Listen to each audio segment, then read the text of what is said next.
Welcome to Savvy Business, Life Unscripted, with your host, Christina Rivera, where our guests share their wisdom and valuable business tips, empowering our audience to expand their personal potential.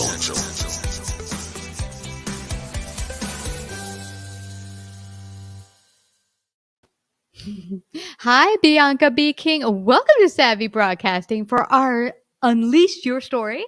And you have quite a story. You're an entrepreneur and founder of Pretty Damn Ambitious. I love it, PDA. When I first saw PDA come through, I'm like, what kind of PDA are we talking here?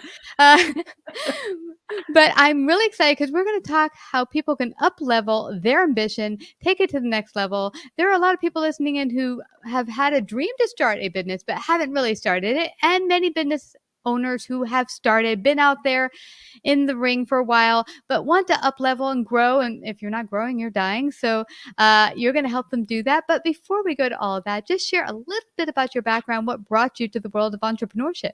Sure, absolutely. First of all, thank you so much for having me. So I spent probably a good 13 years in corporate real estate in various roles, from administrative assistant to brokerage associate to financial analyst, and didn't quite find any of the roles as fulfilling as I wanted. And I just figured, well, let me leverage all of this marketing knowledge of selling $100 million office buildings into helping small business owners with their businesses. And that was how 7573 Marketing, this is my company that I still have, started over 14 years ago. This month is our 14th anniversary, if you will. But also during that process, I have worked with a lot of mentors and coaches, and I found as I'm working with these people, I'm just leveling up. But in some instances, when I was taking courses or working with certain coaches, sometimes they just weren't as good as they were sold, right? Yeah. So Pretty Ambitious was basically kind of birthed from that. I feel like my circle of influence, especially women in my life, they need more help than what we, actually, ask for a lot of times. And a way to get that is through coaching. But there's no way to understand if a coach is good or not. It's either through like a referral network, or you try one and then it's good, maybe it's not. So I created Pretty Damn Ambitious as a place for coaches and people like me, because I'm not a coach, to get paired and for that person to amplify their ambition. So whatever they want, whether they want to start a business like you're saying, or they want to grow an existing business, or they want to level up to the C-suite. Every athlete, every actress, all of those people have coaches that help them get to that next level. So that's how Pretty Damn Ambitious was born. Yeah. I love that you're talking about this, Bianca, because, I don't think people realize the importance of a mentor or coach in life, period. People think you only have to be a basketball or athlete to have a coach. And those, that's what they were called in the old days for sports. But today, and Tony Robbins was the one that put it on the board, but it's so important. And when I got started, I remember many years ago, my boss said, I think you'd be perfect at doing what you're doing in finance as a business owner. I think you would just be the jam. But he didn't want to be a coach. He wasn't a coach. So I went looking for one, found one. Now, she wasn't in finance, but she had the lifestyle I wanted. And so I started with that. And so she got me out of the door looking at all the bits to get you going. Like, what do you need to know as a new business owner? Not the business card. It's not the little thing that people kind of waste time on sometimes. It's like, really, what do you need to know from sales to marketing and all that good jazz? So when you got started, what did you find was holding you back when now you've been in business for 14 years? There are a lot of people who don't even make it past year five. Why were you successful as opposed to what you've seen in a lot of other businesses? Oh, that's a really great question. I think it's perseverance, really, and learning and refining as you go. So, it's kind of like, what you were saying in the beginning, like if you're stagnant, you're not growing. You've really got to make sure that you understand and have a very clear vision of what you're trying to achieve, right? Not only for your clients, in my case, but also for your life and your business. And I feel like my coaches and my mentors really helped me and take a look at that. They would, they literally just had a coaching call before this episode, before we're talking. And my coach is like, really look at what you want and then come up with that dream list. And then we're going to actually figure out a way to make that happen. And I think a lot of us are so busy just doing, we're so busy caught up in, trying to make sure that the kids are fed and they're bathed, and, we're doing what we're supposed to do at work and so forth. We forget to actually think about what we want. Mm. And that coaching really helps that. But then it also helps you amplify and think about what you want to do in that business. And I really feel that's why I've been successful, is because I've really been able to take the time to think Mm. through thoroughly, how do I want to show up in my business? And then how do I want to move my business forward, on a regular basis? Yeah, you make some really good points. And the one thing getting started is a lot of people don't know what they want. They'll be in business for a while and they've kind of lost touch. What exactly was my vision again? Or do I have a Yeah. vision? Yes. And what I think is great about a mentor or coach, for me, I knew I wanted a business. I didn't know how it would turn out. But what was interesting is my coach mentor said to me, okay, what do you love doing naturally? Because I think if you don't even know where to start, Right. what are you doing already that people are talking about or wanting or desiring? My friend was making pies. Everyone couldn't wait to get some. She's just making them for fun because she likes Yeah. making them. But these are things people would buy because they had she did it well. So sometimes you're sitting on top of the golden goose egg, as it were, without even knowing that you are. And sometimes you need that Exactly. outside perspective, both from a getting started perspective, or if you're in business, what's standing in your way? What are you doing to stand in your way of your growth? Yeah, Mhm. absolutely. I mean, there's so many things that we think, oh, well, no one would pay me to do Mhm. that, and everyone's like, no, please do it. I've got my wallet out, Yeah. and it's really just getting outside of yourself, like you're saying, Mm. and having that third party. Because sometimes we don't have partners or family Mhm. that's supportive, and they're like, "Girl, get a real job." There's no way you can do that, right? But having that third party, that person that doesn't Mm. know you quite as well as some of the other people, really helps you get into your own self and understand if it's something that you really want to pursue. And if Mhm. you're thinking about it and you're really good at it and you're constantly doing it, well, why not try to monetize it in some logical way? Mm. And sometimes hobbies can be, can produce money, and Mhm. sometimes that hobby turns into a full-time career. I know this one lady, I can't remember her name, but I've Mhm. been following her journey on Facebook. We're Facebook friends, and she started out. Gosh, I wish I remember her name. She started out just doing like a cookie fundraising event for her daughter, to send her daughter to Japan for Mm. like an international exchange kind of student type thing, Mhm. and her cookie business has grown into like this multi-million-dollar cookie business. She's been on Yeah. Good Morning America, all different things. And it just started from this little hobby and this desire to help her daughter to, Mhm. have her dream of going to Japan and having this, thing. So you just never know where inspiration will strike. But the thing is, you've got to follow it. And if Yeah. it's something that you really desire, you've got to follow it. Plus, having that coach is going to help you get there so much faster and so much more smoothly. So true. I mean, for me, it was funny. Many years ago, my family said, "You're such a good storyteller. You love to talk." And so when I was taking, when you do high school, the last year, they have you take this vocation test. What's your best vocation? I got flower person, flower arranger. I was like, what? I don't want to arrange flowers. I don't even, well, I mean, I like them, Right, um, right. but when people came to me and said, you tell stories, you like talking, I'm like, what the heck can you do with that? Well, here we go right here. But Exactly. but this is not the only application. If you are a Indeed. storyteller, maybe you write books, maybe you do speeches. I mean, there's a million different applications, but I think people don't see their own potential and skills and talents. Whereas the coach, the outside perspective would be like, no, no, boom, this is what you're doing right now. You don't even know. You do it every day. You're phenomenal at Exactly. it. People love it. That's where you need to plug in and use those skills and talents.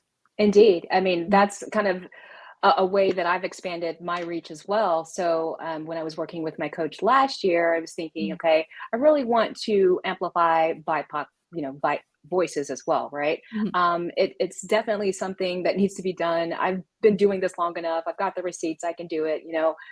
Stop waiting and thinking that you need another course or another degree or something. Uh-huh. And my coach was like, "Just what do you want to do?" And I was like, "Well, I think I want to write." And so I started becoming. I'm a contributing writer for Entrepreneur.com. And I Okay. really try to make sure that I amplify the voices of women that look like me and other women entrepreneurs, so they know that they're not alone, because entrepreneurship can be lonely and it can be a struggle. But if you have the right mentors and the right coaches and the right resources in place, again, what we're trying to do with PDA, then it can Mhm. be so much more smooth, and you can make so much more money so much faster. Yeah, I love that. Because as you were just saying, you were sitting on it going, do I need one more degree? And I've had friends like that. They're Right. like, I do health. It's my thing. It's my jam. But they're like, nah, I don't want to really go out there and do that because they don't feel qualified enough. And I think, I don't know, a lot of women go through this kind of, what's that thing where you don't feel you're ready? Imposter syndrome. Boom. That's it. That's it. You're like, Yes. "I can't get up there. I'll Yeah, feel like an imposter. I'm not ready." But, absolutely. sometimes you're not ready, but, Yeah, just going out there and doing it indeed. over and over again will get you ready. Absolutely. I couldn't agree more because I remember stress sweating and about to just cry when my first article was released. I'm like, will people like it? Will it even make sense? And, I'm 4 or 5 articles in, and I'm like, okay, no, this works. Like, Mhm. even though I'm not a quote unquote writer, I'm qualified to write in this space because of who I am and what I've done. And, I've got 2 degrees. I've got a bachelor's and a master's. I don't need a PhD to write. Like, I don't need to take a writing course. I can rely on my editors. I can rely on people, and kind of do some market research and make sure that my message is going to come across. So yeah, you got to take the chance, and I think that's the biggest thing. A lot of people just they are so afraid and of taking the Mhm. chance, and they're so afraid of being judged. But it's Mhm. like, why not? You have to live your life the best way, to the best of your possible ability, and taking that chance is what's going to get you to that next level. And it's interesting, sometimes taking that risky chance that feels so uncomfortable can be the pinnacle that really expands you, not only to the next level, but explodes your potential. Indeed. Many years ago, I was writing, and I've talked about on the show before, a blog called 101 Mistakes and What I Learned in Business. I was in Oh, corporate at the time, and I made a lot of mistakes in my corporate life, but other coworkers and friends were like, I love your stories. They're awesome. And my other friends were like, "Aren't you scared you're gonna get judged for all these mistakes?" And but the deal is more people could relate and say, "Okay, you've made mistakes, but the whole point of your blog is here's a mistake and here's what I learned." It's not to dwell on the mistake, but let's take something that didn't work out quite so well and what did I learn from the experience? indeed, exactly. I mean, I think a lot of people are just they don't want to try entrepreneurship because it's like, oh my God, I'll fail. Mhm. Well, as we say, fail fast and fail forward. I have Exactly. failed a million times in my 14 career of being an entrepreneur, but Mhm. I always figure out a way to pick myself up, pivot, or do whatever, to make that failure an opportunity and possibly even convert it into a success. So, and then the judgment, they're going to judge you anyway. Like, who cares? There will be Right? people. Yeah, there They're going to as be you get bigger too, there will yeah, be. yeah. Yeah. And but also too, I think that we think of judgment sometimes as a negative connotation, whereas sometimes people are judging you, and they're like, "Yes, girl, go for it." It's still a judgment. Yeah. They're still judging you, but they're just judging you in a positive way. And I think that we forget that there's a converse of that. You're just like, "Oh, I don't want to be seen. I don't want to be judged." But there's always a Mhm. converse to it. And if you can stay on the positive part of that and Yeah. pursue you and don't worry about the rest, have blinders on, you're good to Yeah. go. Yeah, and plus, even if you get a negative feedback, sometimes that could be really helpful. One of Indeed. my heaviest negative feedback back in corporate, I wanted to move into management, and I was dressing with glittery eye makeup and kind of really tight clothes, and my boss sat me down and said, "Hey, listen, if you ever want to be in management, you gotta start looking the part because Mm, walking in here like a 14-year-old chick with glittering eye makeup is just not going to do the trick. People are not going to take you seriously as a boss." And so I felt humiliated. I was crying. mm, I felt really horrible. But I could see where it was coming from. It wasn't right, coming from, I want to tear you down. It's coming from, right. I see your potential, but this is holding you back. Just like a mentor or coach would do, you know? Indeed, indeed. And sometimes, switching job opportunities may be the perfect thing to do if you don't want to change yourself. Because some people Exactly. aren't, want to change yourself. So like I have this client in Virginia, and we're about to do a whole PR round and things for her. Mhm. And she's like, "Well, I gotta get some headshots done, but I don't want to have my braids." I'm like, "No, have your braids. If your braids make you feel good, have your braids." There's nothing unprofessional about braids, and certain looks, from my perspective. Yeah. It's all a matter of perception. So, but I absolutely understand your person's point of view. But at the Mhm. same time, it's like, if you're effective and you can do the job, well, who gives a about what you're wearing.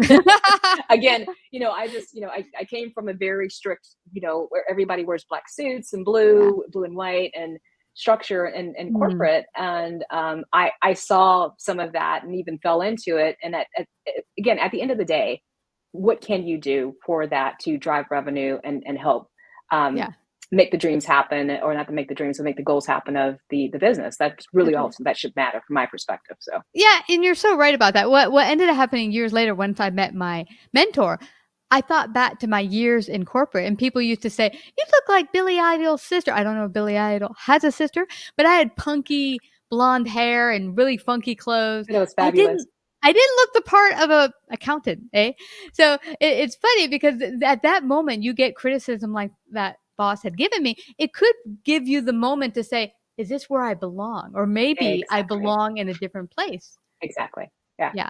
Yeah. I mean, we spend so much time, because that's what we're taught, trying to fit into these molds. And from my perspective, that's what Pretty Damn Ambitious is about, right? It's about really freeing your ambition, amplifying it in a way that makes sense to you. So if you want to have spiky purple hair and, wear studs, well, then go for it, do it, and find something that you feel that's lucrative that can support that. Yeah, it can support that. So yeah, no. Yeah, that's totally true. And it'll make you stand out. Can you imagine being the funky accountant, but hey, I bring your numbers down and I get you the cash in? I mean, who doesn't want that? Absolutely. Yes. I mean, in a crowded market of like the same old, like how freaking amazing would that be? I think I'd hire that accountant. Again, so long as they know what they're doing, I don't really care what you look like. I think we've been so caught up in that for so many years, and it's just time to kind of let some of those things go. Obviously, we still want to have some professionalism, but at the same time, have a little bit of freedom of choice in your expression of how you dress and look. Yeah, great point. We could go on for quite some time. This has been such a fun conversation, but I don't want us to leave without everyone finding out how they can find out more about you, work with you. How can they do that? Oh, absolutely. So you go to prettydamnambitious.com and learn more about Pretty Damn Ambitious. And then you can also go to my other website, 7573 Marketing. You can just do all numerals and you can find more about me there as well. Then, of course, if you're an entrepreneur, if you just Google Bianca B. King, you will see the articles that I've written there as well. Okay. So share with everyone, for Pretty Damn Ambitious, will it be a subscription base? How will it work for people to be part of it? Right. It will be a subscription base. So it will be subscription based for coaches as well as for the community. And right now we're in beta. So we're taking in coaches, but we're not taking any members yet. But that's something that will be happening, I believe, soon, probably within the next month or so. All right, coaches, you're out there. Go to Pretty Damn Ambitious if you feel you could help people, and the peeps at prettydamnambitious.com. Thank you so much, Bianca B. King, for coming today to Savvy Broadcasting. I really appreciate it and love chatting with you. You as well. Thank you so much for the opportunity. You betcha. Like, subscribe, and share this episode. To listen to more savvy episodes and savvy biz tips, go to www.lifeunscriptedradio.com. To find out about our paid sponsorship opportunities or how to become a guest, email Christina at lifeunscriptedradio.com.